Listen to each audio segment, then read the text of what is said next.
लाभप्रद है, पर मुख्य बात है उनके उपदेश का मनन और उसको जीवन में उतार लेना।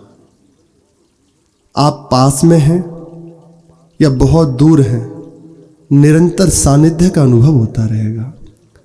और पास है, आज्ञा का पालन नहीं है, उनके उपदेश का मनन नहीं है, उसको जीवन में नहीं उतार रहे, तो बहुत दूर है, बहुत दूर है।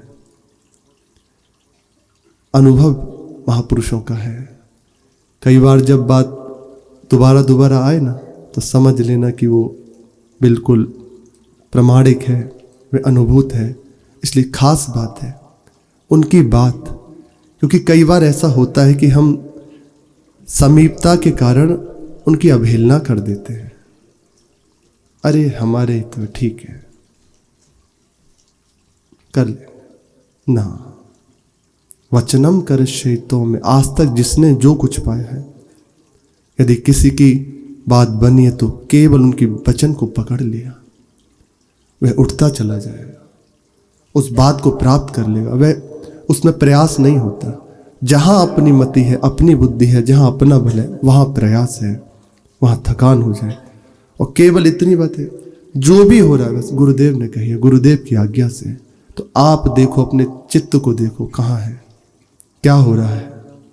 आपको किसी के प्रमाण की आवश्यकता नहीं है, आपका चित्त ही स्वयं आपको बता देगा। बहुत कृपा है, स्वतः निकलने पर लगेगा, मेरे ऊपर बहुत कृपा है। जो अभी नहीं निकलता ना, कृपा होते हुए भी, जैसे प्रायः सभी महापुरुषों की एक ही बात है, हर समय ये अनुभव करो मेरे ऊपर बहुत कृपा है, पर नहीं निकलता अपने से। क्यों? क्योंकि हम अभी मनमानी कर रहे हैं, अभी हम अपने मन की कर रहे हैं, उनकी बात नहीं सुन रहे, इसलिए नहीं निकलता। आप इस पंक्ति में आ जाइए, वो जैसे कह रहे हैं बस ऐसे, तो बस इतना ही निकलेगा, बड़ी कृपा है, मेरे ऊपर बहुत कृपा है। परिस्थिति से यहाँ संबंध नहीं है, मतलब नहीं है, यहाँ खास बात है। वो चाहे जैसी परिस्थिति उसमें निकलेगा, मेरे ऊपर प्रभु की बहुत कृपा है, मेरे ऊपर गुरुदेव की बड़ी कृपा है। क्योंकि वो हृदय को देख रहा है। जो कार्य बहुत प्रयास से नहीं हो सकता था, वे बस उनकी मधुर मुस्कान, उन्हीं की कृपा से प्राप्त हुए बल से, उनकी आज्ञा के पालन में लगने से हो गया। बहुत सामर्थ्य है। गुरुजी जो उपदेश दें उसको मन लगाकर सुनो और उसका पालन करो, महापुरुषों के वाक्य है। और चित्त वृत्ति हमारी अति शीघ्र प्रभु के चिंतन से युक्त हो जाए, अन्य कोई चिंतन ना रह जाए, केवल प्रभु रहे। इसके लिए कह रहे हैं, व्यर्थ मत बोलो, व्यर्थ मत करो। जो अधिक करता है क्रिया या बहुत ज्यादा अधिक बोलता है, निश्चय ही उसके अंदर झूठ सम्मिलित है। वो कुछ दिखाना चाहता है, कुछ बताना चाहता है। इसलिए व्यर्थ मत बोलो, व्यर्थ कोई चेष्टा मत करो। जहां तक हो वहां तक कम से कम बोलने की चेष्टा करो। जितना कम बोलोगे आपकी ऊर्जा शक्ति बचेगी, ऐसा है। आप उचित बोलिए और मौन का आश्रय लीजिए, आपके अंदर एक ऊर्जा शक्ति प्रकट होने लगेगी, मन आपका संयमित होने लगेगा। है ये, आपके प्राण शांत होने लगेंगे। हर समय बोलते रहना, प्राणवायु व्यर्थ में बढ़ती रहती है, चिंतन व्यर्थ का बनता रहता है।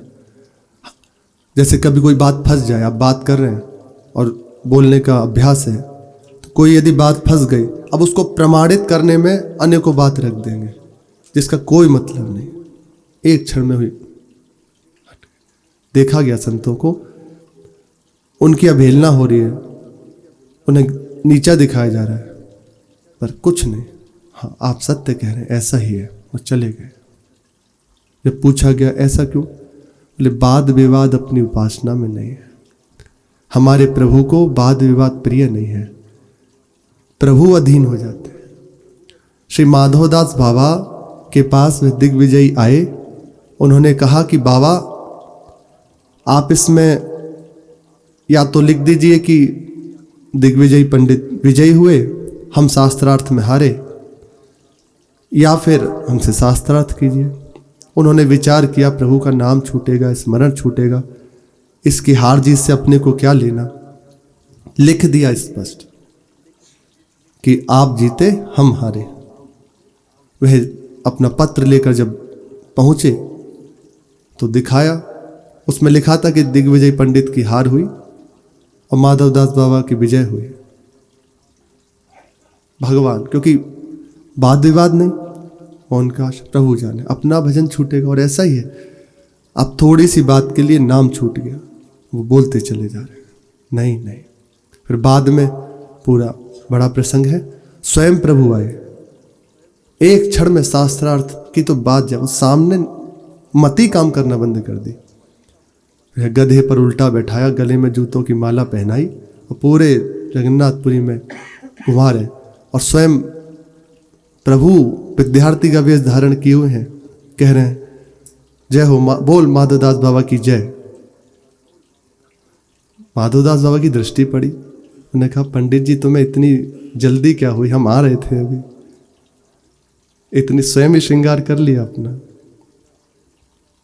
व्यर्थ मत, कम से कम बोलकर अभ्यास कर, निरंतर नाम का अभ्यास बहुत चमत्कारी है ना। हमें अभी रस नहीं आ रहा, जितना नाम का अभ्यास बढ़ता चला जाएगा, आपको मौन कैसे रहे ये करना नहीं पड़ेगा, होने लगेगा, मन ही नहीं करेगा बोलने का। जहां लगन लगी ना कि नाम ना छूटे। अभी होता है कि नाम जपें कैसे, पर संतों ने कहा अब कैसे छूटे। श्री रैदास जी कह रहे नाम रट लागी। एक चतुरदास नाम के संत हुए हैं, ज्यादा समय नहीं हुआ, अभी अभी की बात है, हाल ही में।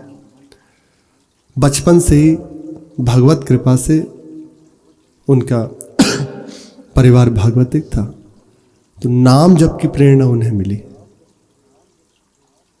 तो राम नाम जपना प्रारंभ किया। इतना तन्मयता हुई, इतनी तन्मयता बढ़ी कि निरंतर नामकार वृत्ति, भगवत साक्षात्कार हो गया, सिद्ध हो गए। एक क्षण भी नाम नहीं रुकता। अभी दीक्षा नहीं ली, देखो नामेव गुरु रेव च, नाम स्वयं गुरु है, सब उसने अपने बानक बना दिए, सिद्ध हो गए, भगवत साक्षात्कार हो गया। पर सिद्धांत है जो वैष्णव पद्धति में बनाया गया है, महापुरुषों के द्वारा बनाया हुआ है, गुरुजनों की शरण जाए, ऐसे संतों का परिकर पहले भ्रमण करता था, तो दर्शन जहाँ देखा कि प्रेमी जन है तो उनके यहाँ रुके, सत्संग किया, प्रसाद पाया। पर प्रायः संत जन उनके यहाँ नहीं जाते थे, इस बात से कि ये निगुड़ा है, अभी गुरु नहीं किए। देखो निष्ठा, यदि गुरु नहीं है तो पानी भी नहीं पिएंगे, तो तभी तो रंग आता है निष्ठा अपनी। भगवान नाम नहीं है, श्री चतुर्भुज दास जी के लिए आता है, ये चतुर्दास हैं, वे चतुर्भुज दास जी। जिस गांव में यदि वैष्णव नहीं है, साकत का गांव है, तो उस गांव में नहीं जाते थे, उसका जल भी नहीं पीते थे। श्री व्यास जी कह रहे हैं कि तहां ना जाइए जहां साकत का गांव, अगर उसका संग करोगे आपकी भक्ति में अंतराय पड़ जाएगा। इसलिए जो आपकी पद्धति से नहीं मिलता, प्रभु के चरणों का आश्रय नहीं लिया, उसका संग ना करें। वे अपने हिसाब से चल रहा है, हमें नहीं करना। हमारा संग प्रभु के प्रेमी जन, उनके अनुरागी जन, उन्हीं के साथ अपनी चर्चा, उन्हीं का उच्छिष्ट पाना। तो संत जन उनके यहाँ नहीं जाते, जानते थे कि ये बहुत उच्च कोटि के नाम जापक हैं, प्रभु के प्रेमी हैं, लेकिन इसीलिए कि अभी गुरुदेव का वर्ण नहीं किया। नामदेव जी के लिए भी आता है, नामदेव जी भी भगवान बात करते हैं, सिद्ध ही हैं, साक्षात्कार किए हुए हैं, लेकिन संतों की सभा में जब विराजमान थे तो उस समय कहा कि अभी कच्चे हैं, तो आकर प्रभु से शिकायत करी, प्रभु आज संतों ने हमें कहा कच्चे हो। प्रभु ने भी कह दिया कि हाँ कच्चे ही तो हो। बोले आप भी कहते हो, सारी पूर्णता तो आपसे है और आप मेरे से बात करते हैं, अब इसमें कच्चाई क्या? कि नहीं अभी कच्चे हो। बोले कैसे दूर होगी? बोले जाओ गुरुदेव का वर्णन करो। है कोई विशेष बात है? गुरु बिनु भवनिधि तरही न कोई, जो विरंच शंकर सम होई। इस कोटि को रखा गया, भगवान से बढ़ के गुरुदेव का पद है। पहुंचे, वहां जाकर दीक्षा, उनके चरणों का आश्रय लिया। श्री नामदेव जी ने, विशोबा खेचर उनका नाम था, भगवान शिव के मंदिर में शिवलिंग पर ही पैर रखकर लेटे हुए थे। कैसे समझोगे? शिवलिंग पर ही पैर रखे। उन्होंने विचार किया कि इनको गुरु बनाना, इन्हें गुरु बनाएंगे। अरे थोड़ा तो आस्तिकता हो, भगवान शिव के ऊपर पैर। तो जाकर कहा कि आपको इतना भी नहीं पता कि भगवान के ऊपर पैर नहीं रखना चाहिए। तो कहा ठीक है बच्चा, जहाँ भगवान ना हो वहीं पैर रख दो हमारे। तो चरण उठाए, इधर रखे, वहीं शिवलिंग प्रकट हो गए। जिधर चरण उनके घुमाए वहीं शिवलिंग प्रकट हो गया। जान गए कोई सिद्ध महापुरुष है। कहा प्रभु ने भेजा है, और कहा अपराध बना, आप कृपा करो। कहा यही तुम्हारे लिए उपदेश है, प्रभु के सिवा कहीं कुछ और है ही नहीं। तो स्वीकार किया गुरुपद में। ऐसे इन्हें चतुरदास जी को संतों ने कहा कि अभी निगुरे हैं, इनके समीप नहीं जाएंगे, अभी उपासना पूर्ण नहीं है। भगवान है साथ में, देखो कि क्या निष्ठा है, साथ में खेल रहे हैं। पर गुरुदेव का वर्ण इसलिए कई बार कहा गया है। श्री सहजोबाई कहती हैं, राम तजू पे गुरु नाम विसारू। राम को तज सकते हो पर गुरुदेव को नहीं छोड़ सकते। क्यों? ऐसा क्या? बोले प्रभु ने जन्म दिया, संसार के चक्कर में डाल दिया।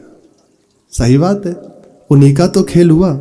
मूल में जाओगे तो यही बात निकलेगी, प्रभु का खेल उन्होंने अपने कौतिक के लिए। पर गुरुदेव ने सारी फांसी काट के दोबारा उनको बलात् हृदय में बंदी बना दिया। ये है राम तजू पे गुरु ना विसारू। गुरुदेव से बढ़कर नहीं। चतुरदास जी ने प्रार्थना करी संतों से ही कि अब आप ही बताइए कैसे कैसे ये दूरी जो हमारे अंदर कमी है हो, कमी दूर हो। बोले गुरुदेव का वर्ण कीजिए। भगवान से प्रार्थना करिए और संतों के द्वारा प्रेरणा। तो एक निम्बार्क संप्रदाय के उस समय महापुरुष विराजमान थे, उनके चरणों की शरण हुए। तो मंत्र दिया, मंत्र सुना। पढ़े लिखे नहीं थे श्री चतुरदास जी, सहज सरल भोले भले। मंत्र सुना और सुनते ही रोने लगे। एकदम विकल होकर रोए, अति दैन्य भाव से। कहा कि रोते क्यों हो, क्या हुआ? तो एकदम सरल भाव से कहा, महाराज आपने इतना बड़ा मंत्र सुना दिया, ये हमें याद कैसे होगा? बहुत बहुत ऐसी बालक, गुरु अपनी माँ है, एकदम हृदय खोल देना चाहिए। मान लो आप कहेंगे कि हमारी तो वार्ता नहीं होती, तो कैसे हृदय खोलें? तो यहाँ तो विराजमान है, वे चाहे तो नहीं हट सकते। मंत्र आया, गुरुदेव आ गए। वे बाहर से, मान लो बाहर से आपको डांटते फटकारते हैं ना, तो एक उनका ये बाहर का रूप है आपको संभालने के लिए। लेकिन हृदय में जो गुरुदेव विराजमान है वे कभी नहीं डांटेंगे। सदैव जैसे तुम सुखी हो, जैसे तुम प्रसन्न हो, कैसे तुम्हें उठाएं, बस ये बात उनके अंदर रहती है। वो कभी नाराज नहीं होते, और वास्तविक गुरुदेव कभी नाराज नहीं होते। वे जब हमारा मन उनसे विमुख चलता है तो उस पर नियंत्रण करने के लिए उनकी दृष्टि टेढ़ी होती है। जो उसे स्वीकार कर लेता है वो धन्य भाग है, जो उनकी अवहेलना कर देता है महान उसका दुर्भाग्य है। कहा कि कैसे, क्यों रोते हो? बोले इतना बड़ा मंत्र हमें कैसे याद होगा। और फिर दूसरी बात, बोले ये तो एक बात है, पर अहरनिश मेरे अंदर ये कंठ राम नाम का जप करता रहता है। अहरनिश, एक क्षण भी विस्मरण नहीं। मैं जपता नहीं, वो निरंतर रटन हो रहा है। कैसे, अब कैसे जप करूं, ये मैं नहीं छोड़ सकता। बहुत प्रसन्न हुए। बोले तुम चिंता क्यों करते हो? तुम 2-4 बार जपो तो जप लेना, नहीं तो तुम्हारा नियम हम कर लेंगे।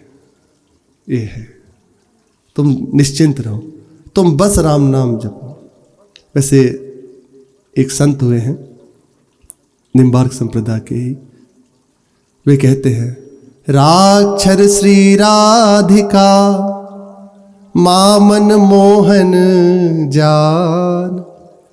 राम है श्री राधिका, मामन मोहन जान। राम नाम याते भयो, जानत संत सुजान। अनेकों संत हुए जो संकेत में, वे उनके अंदर भाव होता है कई बार, कई संतों के अंदर, कि पति का नाम नहीं लेना चाहिए।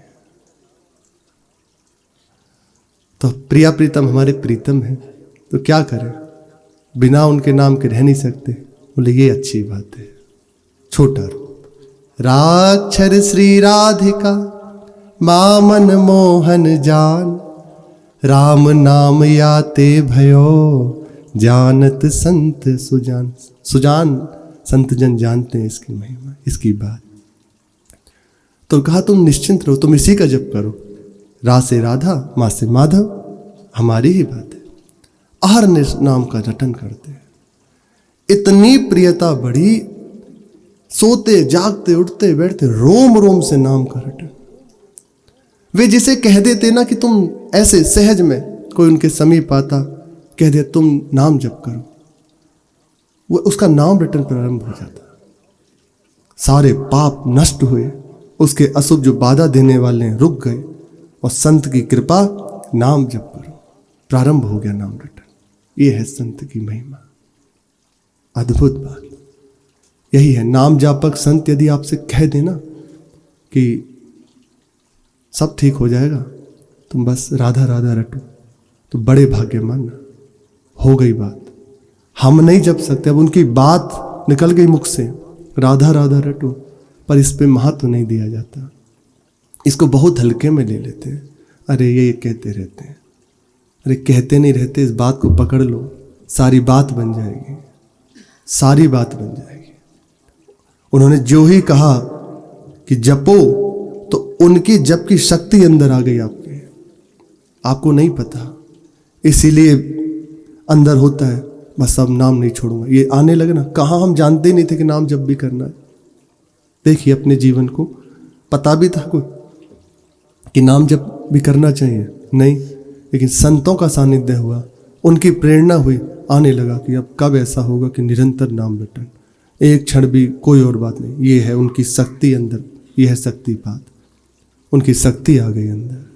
इतना नाम से प्रीति आप कर लीजिए, बढ़ता चला जाएगा। कह दे असंभव कार्य है। श्री मोटे गणेश वाले महाराज जी बहुत अच्छे संत हो गए, गुप्त ही रहे, घर में रहकर भी बहुत अद्भुत अवस्था। मलुक पीठ में परमहंस जी अभी विराजमान हैं, अभी तक दर्शन किए थे।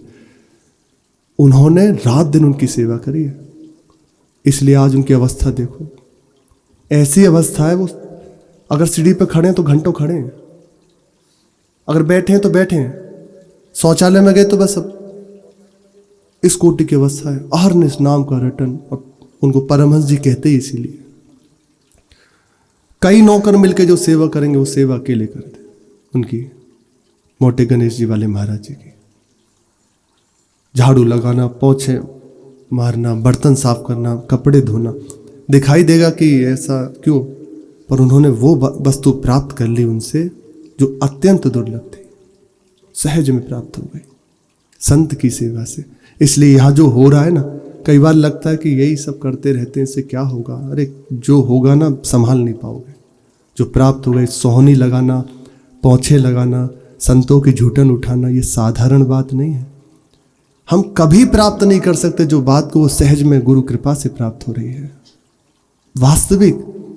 बस चुपचाप मन को मार के करते रहो, इसका परिणाम स्वयं देख लेना। श्री जी की सेवा, रात में जगना, या जो भी जिसको जहां प्राप्त है, चुपचाप बस करते रहो। जो प्राप्त होगा इसका हिसाब नहीं आप लगा। रोने के सिवा इसके कुछ नहीं होता। इसका वर्णन क्या गुरुदेव ने दे दिया, अहो भाग्य, बस इतना ही निकलता है। बड़ी कृपा, रात दिन उनकी सेवा। तो आज उनकी ऐसी अवस्था है, खड़े हैं तो खड़े हैं। ऐसा सुना है कि शायद दूध ही लेते हैं वे, कुछ और नहीं। बस खड़े हैं तो खड़े हैं, बैठ गए तो बस बैठ गए। अद्भुत स्थिति। उन्होंने किसी उपासक से कहा, श्री मोटे गणेश जी वाले महाराज जी ने, कि आप कितना गायत्री का जप करते हो। उन्होंने बताया कि महाराज जी इतना। कहा बस इतना सा?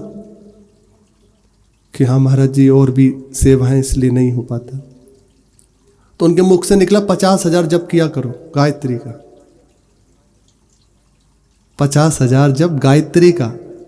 ज्यादा से ज्यादा आप करेंगे तो 3,000 5,000, 3,000 ही उत्तम है, और अधिक यदि है तो 5,000, इससे ज्यादा नहीं हो सकता, क्योंकि बड़ा छंद है। कहा 50,000 जप किया करो। एक सेकंड को तो उनकी भी, उन्होंने कहा कि कैसे हो सकता है, हो ही नहीं सकता, नहीं हो सकता। कहा हो जाएगा, तुम करा करो। पर देखो संतों की महिमा है। उन्होंने कहा, वो बार बार कह रहे, यदि अपनी तरफ से संतजन कह दे कि तुम ऐसा करो, आज से इतने समय तक तुम नाम जप करना, तो बस तुम लग जाओ उसमें, कोई क्यों म्यों मत करो, आप लग जाओ, वो सब संभाल लेंगे, उनका काम है। वे कैसे होगा, क्या होगा, बैठे हो तो बस बैठ जाओ, उनकी सामर्थ्य आपको अनुभव हो जाएगी कि उनकी कृपा से हो रहा है। वे कहें रात में उठ के आपको इतना ऐसे सेवा कर, बस आप लग जाओ, आप उसमें विचार मत। अगर आप विचार कर लोगे, छोड़ दोगे, तो अवसर चूक गए। उनकी आज्ञा सीधी प्रभु की आज्ञा है। तो उन्होंने कहा कि महाराज जी तो हमें तो नहीं लगता हो पाएगा। 2-3 बार कहा, बोले ठीक है तो फिर जैसे तुम्हारी इच्छा। ये बड़ी हमें तो ऐसे गुरुजनों से सुनाए बड़ी खराब बात लगती है। अगर गुरुजन कह देना कि ठीक है तुम्हें जैसा अच्छा लगे, अरे मर गए, बहुत हानि हो गई। वे कहें तुम ऐसा करो जी, वे ये ना कहें कि तुम्हें जैसा अच्छा लगे। मतलब तुम हो, अभी तुम्हारी अंदर अभी स्थिति बाकी है, तुम अपनी बात अलग रखते हो, हमें अलग नहीं रखना। रूप लाल हित हाथ बिकानी, हमें बिकना है। तो क्या होगा, निधि पाई मनमानी, वो प्राप्त हो जाएगी। पर जहां गुरुजन कह दें कि जैसा तुम्हें अच्छा लगे, हाँ ऐसा ही कर ले, ये बिल्कुल कभी ना। कोई उपासक यदि कहे, आपको दिखाई दे वो कुछ बोला, वो देखा कि उसका रुख नहीं है, नहीं हाँ ठीक है, तो गए आप। अब वो जो बात बननी थी बात नहीं बनेगी, अब लड़ो दौड़ो, जब हारो तब आ जाना फिर। इसलिए ऐसा ही रहे कि जैसा आप चाहो, जो आप चाहो, जब आप चाहो, हमारी कोई बात नहीं, बस आपकी बात। ये पूर्णता की बात है, महापूर्ण बात है। कृपा से बस समझ में आ जाए। उन्होंने कहा ठीक है जैसी तुम्हारी इच्छा। वे आ गए तो परमहंस जी महाराज उनसे जाकर मिले, उस समय उनकी सेवा में थे। कहा कि चूक गए आज आप। बोले क्यों? बोले वे कह रहे थे तो तुम बस उसमें स्वीकार कर लेते कि जी, कि ऐसा कैसे हो सकता है, हम कैसे स्वीकार करते कि हम कह रहे हैं ना, वे ऐसे समर्थ महापुरुष हैं। अरे तुम्हारे रोम रोम से नाम जब शुरू हो जाता, रोम रोम से गायत्री प्रकट होना शुरू हो जाती, तुम बस स्वीकार करके लग जाते, श्री कृष्ण विवश हो जाते तुमसे कराने के लिए। उनके वचन है परमहंस जी के। और श्रद्धा ही, श्रद्धावान लभते ज्ञानम, जिसकी प्रबल श्रद्धा है, दृढ़ विश्वास है, वे वस्तु प्राप्त कर लेता है। ऐसा निरंतर उनका नाम रटन, श्री चतुरदास जी महाराज का अद्भुत प्रेममय स्थिति। जिससे कह देते नाम रटन करो, वे उसका हो जाता। एक बार किसी संगोष्ठी में उन्हें बुलाया गया। वहां कोई ज्ञानी महात्मा वेदांत पढ़े हुए, उनका प्रवचन था जो मुख्य बात। आए, वहां बैठे हुए, तो जो चर्चा कर रहे थे तो उसमें कह रहे, जो कुछ है सब तुम ही हो, तुम्हारे सिवा कोई नहीं है, ऐसा अनुभव करो। इस बात का बाहर ये सब क्या होगा, सीधे बचनते नाम से क्या होगा, मूर्ति पूजा से क्या होगा। यद्यपि बाहर उनसे कहा तो ऊपर बैठे चतुरदास जी महाराज, वो बैठे नहीं, बोले हम सामने बैठ के दर्शन करते हुए श्रवण करेंगे। अत्यंत भोले, सहज सरल, सहन नहीं हुई ये बात। नाम की अवहेलना, कभी क्रोध नहीं आया जीवन में। हुंकार मारी और वहीं से उछल के उसके सीधे उनके पास पहुंचे। ऐसे बैठे हैं और ऊंचा उनका लगा था जहां मंच पर, ऐसे हुंकार मारी और उसके पास एक घूंसा दिया नीचे। देखो भगवद आवेश, नाम की अवहेलना सह नहीं पाए, नीचे उसे गिराया और उसकी छाती पर बैठ गए। कहा अला बला बकत है वहां की भाषा, ले धर ले नाम, ऐसा करे थे। बार बार बस ऐसे उसकी छाती में प्रहार करते और कहते ले धर ले नाम, ले धर ले नाम, इतना कहते। अब तो जो महात्मा जी थे उनकी आंखों से आंसू बहने लगे और इतना कहते कहते श्री चतुरदास जी महाराज मूर्छित हो गए। उन्हें पकड़ा, वो एक आवेश था। फिर बाद में जब उनकी मूर्छा भंग हुई, उन्हें जगाया गया तो पूछा कि महाराज जी ये सब क्या हो। बोले मेरे प्राण क्यों नहीं छूटे, नाम की अवहेलना सुनकर मैं भी जीवित हूं, धिक्कार है मेरे ऊपर, मेरे प्राण नहीं गए। ये कहता है कि नाम से कुछ नहीं हुआ। अरे तू नाम रटन कर। और जब उन महात्मा जी से पूछा तो रोते हुए कहा कि धन्य है श्री चतुरदास जी महाराज, आज से नियम लेता हूं कि नाम के सिवा कुछ नहीं बोलूंगा। देखो महापुरुषों का, छूट गया वेदांत, छूट गई ज्ञान की बात और नियम ले लिया कि आजीवन बस नाम का रटन कर। यह है समर्थ महापुरुषों की में, उनकी वाक्य का मनन, उनकी बात को पकड़ ले, अन्य बात बोलना करना सब बंद, केवल वाणी से निरंतर नाम का रटन। इसमें प्रभु से विनय करें, प्रभु जीवन की सारवत ही आज समझ लें, अब बाद आपका नाम का रटन हो, आपका चिंतन बना रहे और सबके चरणों में हमारा मस्तक झुका रहे। बस जब जो होना है हो जाएगा। आप निश्चिंत रहिए कि ऐसा होगा तो कभी कोई, अरे प्रभु है ना, योगक्षेमम वहां में, उनका व्रत है, थोड़ा विश्वास तो उनके ऊपर करो।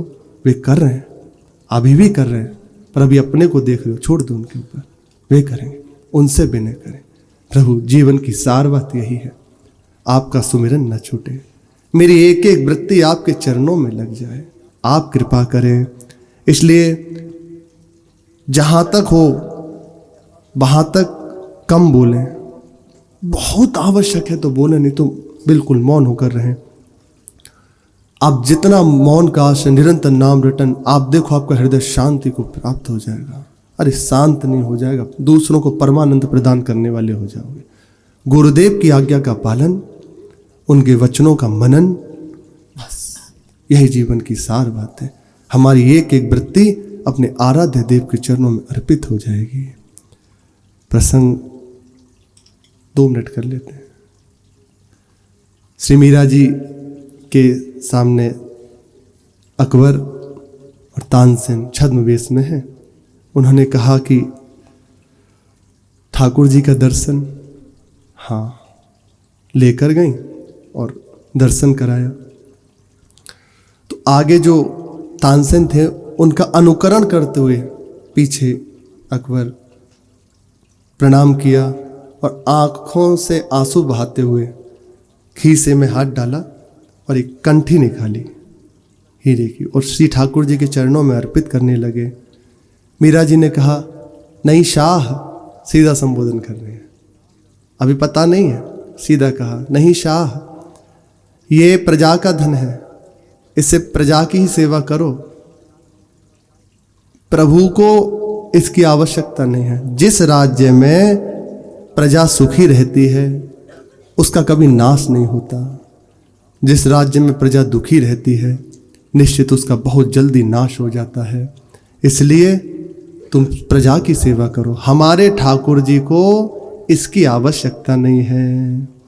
ये भाव के भूखे हैं।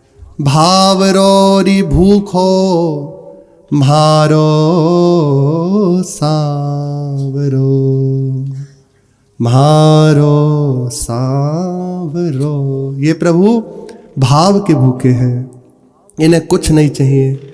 भाव से आप चुल्लू भर जल दे दीजिए, पत्र दे दीजिए, पुष्प दे दीजिए, ये प्रसन्न हो जाएंगे। एक बार नेत्र उठाकर ऐसे देखा, आंखों से आंसू बहते हुए, बस फिर कंठी धर दी, प्रणाम किया। तो चरणामृत उनको दिया, तानसेन को, अकबर को। तो चरणामृत जो ही लिया, फिर उसके बाद प्रार्थना करी ऐसे तानसेन ने कि आज्ञा हो तो कुछ पूछूं। बोले हाँ हाँ फरमाइए। आपने अभी इन्हें शाह कहकर संबोधन किया।